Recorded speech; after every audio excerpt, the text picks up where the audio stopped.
The line between safety and danger is thinner than we think. For most of us, it's an abstract concept, something that happens to other people in other places. But sometimes, danger finds its way to your front door. When that happens, there's only one number to call: 911, the lifeline that connects us to help in our most desperate moments. We trust that when we dial those 3 numbers, someone will be there to save us. But what happens when the emergency is something that can't be explained? What happens when the person on the other end of the line can only listen in horror? These are the calls that linger in the minds of dispatchers, the stories that defy easy answers. Tonight, we listen to 3 of them. These accounts are based on real 911 calls and public records. The stories you are about to hear are real. Our first call takes us to a quiet suburban neighborhood in rural Oregon, 2012. A young woman, home alone for the weekend, was settling in for the night. The house was old, prone to creaks and groans, but tonight, the sounds were different. They were deliberate, methodical. Fearing the worst, she hid in her bedroom closet and dialed 911. The dispatcher who took the call described her voice as barely a whisper, filled with a primal fear. She explained that someone was in her house. She could hear them walking slowly through the downstairs hallway. The dispatcher assured her that police were on their way, their sirens just minutes away. But the footsteps were getting closer. They were coming up the stairs. She could hear the floorboards creaking, one step at a time. The dispatcher tried to keep her calm, asking for descriptions, for any detail that could help. But the woman was too terrified to speak above a whisper. Then, the footsteps stopped right outside her bedroom door. The doorknob began to turn. Slowly, the woman let out a choked sob. The dispatcher pleaded with her to stay quiet, to not make a sound. The closet door she was hiding behind didn't have a lock. She could only hold it shut, praying it would be enough. The line was silent, except for her ragged breathing. Suddenly, a loud bang echoed through the phone, followed by a scream. And then nothing. The line went dead. Police arrived just 2 minutes later. They found the house empty. The front door was locked from the inside. All windows were secure.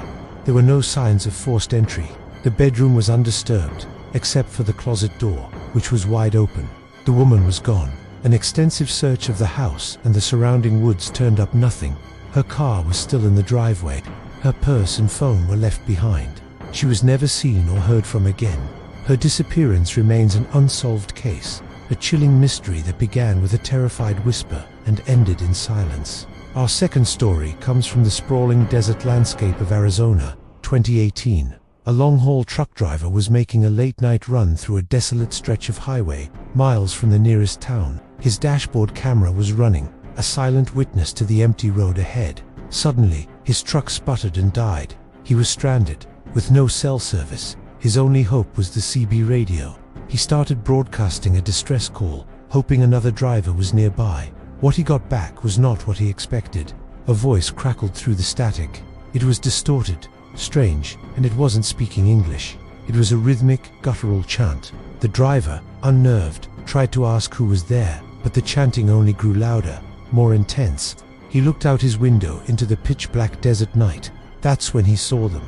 Figures standing at the edge of his headlight's reach. They were tall and unnaturally thin, their limbs long and spindly. He couldn't make out their faces, but he could feel their eyes on him. He grabbed his phone, realizing he had a single bar of service, and frantically dialed 911. He tried to explain what was happening to the operator, his voice trembling with panic. He described the figures slowly closing in on his truck. The operator, trying to pinpoint his location, asked him to describe what he was seeing more clearly. He said they weren't human. They moved in a jerky, unnatural way. As he spoke, a loud thud hit the side of his cab, then another on the roof. They were on the truck. He screamed that they were trying to get in, that the doors were rattling. The sounds of metal scraping and glass cracking could be heard over the line. The driver was yelling, begging for help, his words dissolving into pure terror. Then, a final, horrifying scream, followed by the sound of shattering glass. The line went silent. State troopers were dispatched to his last known coordinates based on the cell tower ping. They found the truck abandoned on the side of the highway. The engine was cold. The cab was destroyed. The windshield was shattered, and the driver's side door had been torn from its hinges. The dashboard camera's memory card was gone. Of the driver, there was no trace. The official report cited a possible struggle and abduction.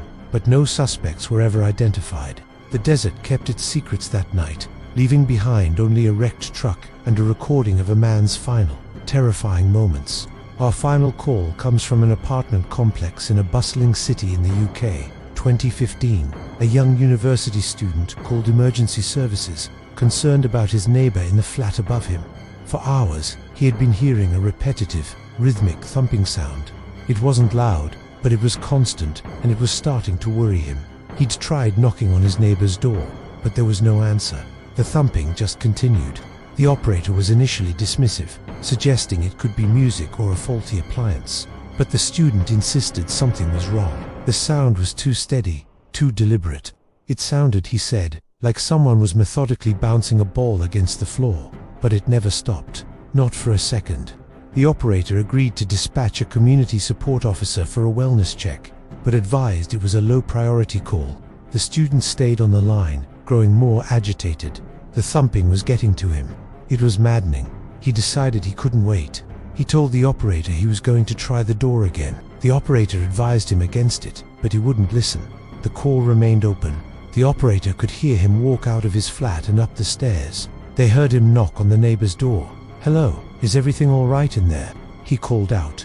The thumping stopped. Silence. Then, the operator heard the unmistakable sound of the neighbor's door unlocking from the inside. The student let out a small, confused "oh." It wasn't a cry of fear, it was a sound of surprise. Then, the line went dead. When police finally arrived an hour later, they found both apartments empty.